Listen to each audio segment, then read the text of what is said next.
You know how we do, Biba. This guy's been in here for 5 minutes. More ice. He wants more ice. More ice. Next.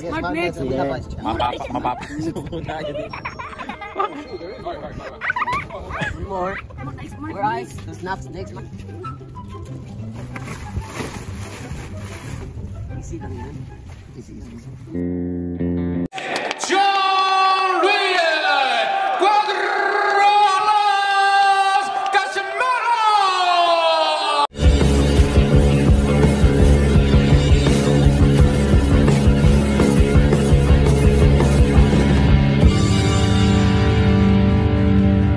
He's a good body puncher, and that's the exact tactics. Sinks it into the. That's the exact tactics. Sinks it into the body. And touchdown again.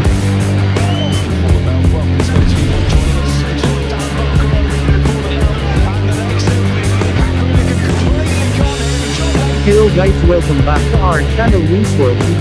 Alam naman natin na si Ricky Hatton ay isa sa pinakamalakas at hinahangaan na boksingero sa kanilang bansa, ang bansang Britanya. Si Campbell Hatton, anak ni Ricky Hatton, ay isa na rin sa ganap na malakas na boksingero at inaabangan na ng lahat ang kanyang mga laban. Ayon kay Campbell ay tila nahihirapan na daw siya umano makahanap ng kanyang katapat matapos niyang manalo sa mga latest fight niya. Ayon mismo sa 22 years old na si Campbell Hatton, anak ng isang former heavyweight champion na si Ricky Hatton, gusto na niyang makaharap ang mga malalakas dahil sabik na ito magamit ang estilo niyang kakaiba sa ibabaw ng boxing ring. Ayon sa panayam kay Campbell ay tila kuhang-kuhan niya at hindi pa ang lakas at determinasyon sa kanyang ama na si Ricky Hatton. Target ni Ricky Hatton lumaban sa super featherweight division, nalabanan niya daw umano si Mark Magnifico Magsayo. Ngunit sa ngayon ay wala pang formal or final na usapan. Ano sa tingin nyo guys, kakayanin kaya ni Campbell Hatton itong pambato natin na si Mark Magnifico Magsayo? Dagdag pa sa ating mga balita.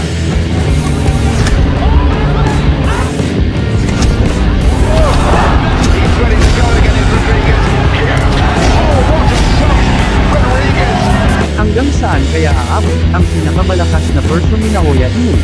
Kakayanin kaya niyang pigitan ang pinakamalakas na version ng ating kababayan at pinaguriang pambansang kamao ng Pilipinas na si Manny Pacman Pacquiao.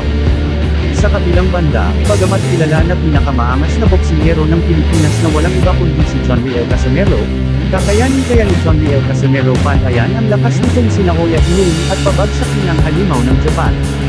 Alam naman natin na halos 60% na boxing fans ay naniniwala at nagdududa na hindi kakayanin ni John Riel Casimero itong halimaw ng Japan na si Naoya Inoue. Nil para malinawan, or magka-idea kayo kung kakayanin kaya ni John Riel Casimero itong the Japanese monster superstar na si Naoya Inoue. Bakit hindi muna natin kilalanin ang the Japanese monster superstar na si Naoya Inoue? Para magkaroon tayo ng idea kung sa anong paraan lalabanan ni Cuadro ala superstar na si John Riel Casimero itong si Naoya Inoue. Si Inoue ay tubong sa Makinagawa, Japan. Sa edad na 5 years old ay kinamulatan na niya ang mundo ng palakasan ng kamao, dahil na din sa gabay ng kanyang ama na dating boksingero. Talagang malakas talaga ang mga dugo at lahi ni Naoya Inoue, dahil training pa lang ay sobrang hirap na.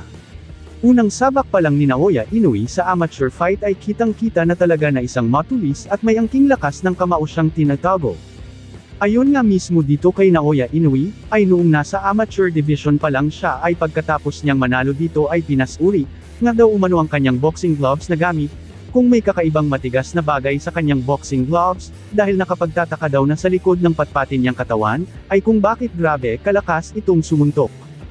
Si Naoya Inoue ay mayroon siyang record na 75 wins 48 knockouts at 6 na talo noong nasa amateur pa lang siya.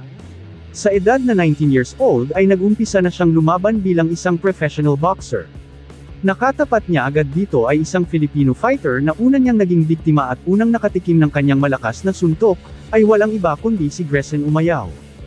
First round pa lang ng laban ay napuruhan agad at napaluhod ng super combo body shot itong kababayan natin na si Grayson Umayao. Umabot pa ng round 4 ang laban bago ito natapos dahil tinamaan ang Pinoy ng super combo uppercut at body shot na dahilan ng pagtigil na ng laban.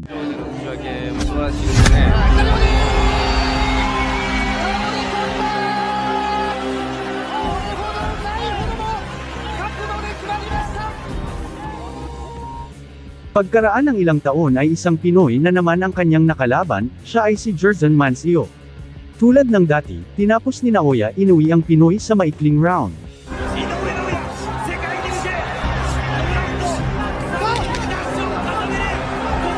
Ayon mismo dito kay Inoue ay gusto niya talagang makakalaban ang malalakas at major world title fight.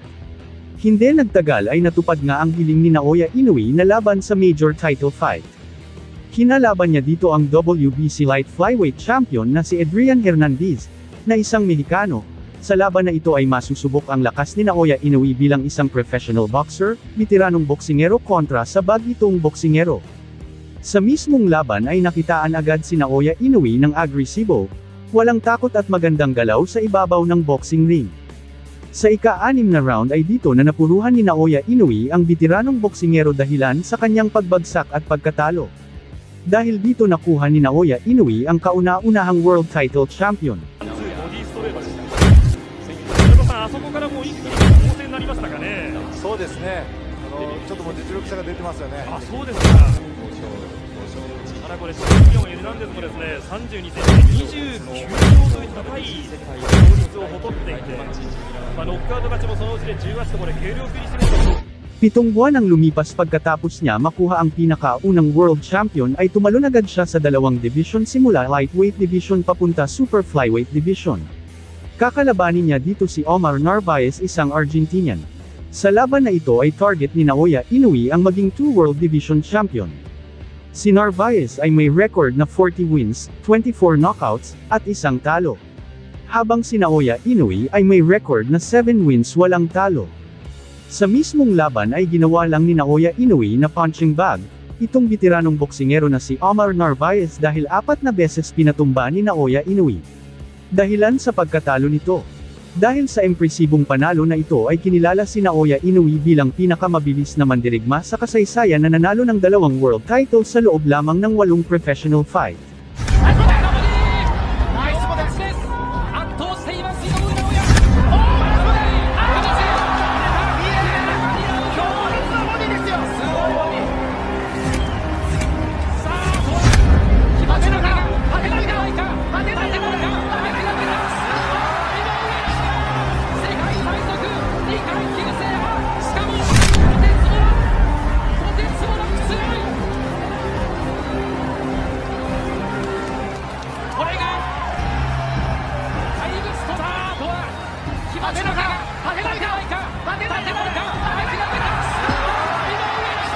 Naging Fighter of the Year din ito. 2018 ay muli siyang tumalon patungong Bantamweight Division. Target ni Inoue ay subukan na makuha ang WBA World Bantamweight title.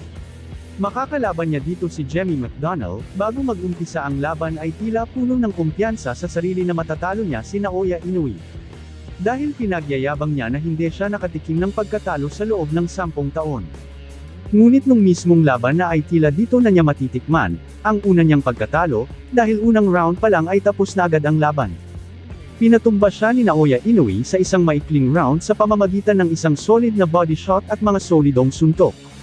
Dahil sa panalong ito ay tinanghal na si Naoya Inoue na official 3 world champion. His legs seem a little bit shaky here, a minute and a half into the first round, and McDonnell communicating with him. He's got to get through this opening round. He's got a minute left, retreats to the ropes immediately. Inoue looking to tee off with that right hand, left hand, and McDonnell sags into the ropes again, and Luis Pabon, the referee, has jumped in and waved this off inside the first round.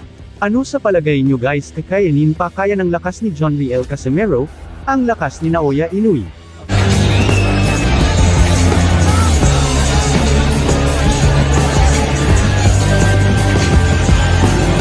The artist is Easy Middle, John Riel Casimero. So sa kabila nga ng kaliwat ka ng mga haters sa social media, itong tinaguri ang angas ng Pinas at former 3 World Division Champion na si John Riel Casimero. Ay maraming nagsasabi na wala na do itong lakas at kakayanan pa para talunin itong 4 World Division Champion at tinaguri ang The Japanese Monster na walang iba kundi si Naoya Inoue. Marami ding nagsasabi at nagbabansag na siya na do ngayon ang tinaguri ang Boy Hingal, dahil marami ang nakapansin sa kanya na madali nga daw itong hingalin sa ibabaw ng boxing ring. Marami din nayayabangan sa kanya. Ngunit sa video na ito ay kung ganyan din ang tingin mo kay John Riel Casimero ay tiyak na magbabago ang paningin mo sa kanya. Tinataya na halos 25,000 na boksingero ang aktibo sa lahat ng division mula minimum weight, hanggang sa heavyweight division. Sa dami kasi ng boksingero ay naitala ng BoxRec ang at napasama si John Riel Casimero sa top 20 bilang pangalawa sa ranking kasunod ni Naoya Inoue. Si John Riel Casimero ay hindi lagi nawawala sa pinakamagaling na boksingero sa buong mundo, dahil sa taglay nitong galing at aktibo sa pakikipaglaban. Kaya hindi pinagtagpo na maglaban itong angas ng Pinas John Riel Casimero kontra sa the Japanese monster na si Naoya Inoue. Dahil si Bob Arum ay may ibang plano na mas malupit sa angas ng Pinas John Riel Casimero, pinasasabik malamang ni Bob Arum ang mga fans bilang strategy niya para kapag naikasa na ang laban Naoya Inoue kontra John Riel Casimero ay tiyak na limpak-limpak na pera ang kanilang magagawa dito. Or hindi kaya balak talaga ni Bob Arum na ilayo muna si Naoya Inoue kay John Riel Casimero dahil alam niya na matatalo si Naoya Inoue kapag hindi nila ito pinaghandaan. Mabait at magaling si John Riel Casimero. Just comment down below. Thank you for watching. Salamat sa inyong panunood. This is Wins World TV saying peace, love, and good vibes lang tayo lagi. Okay, alright.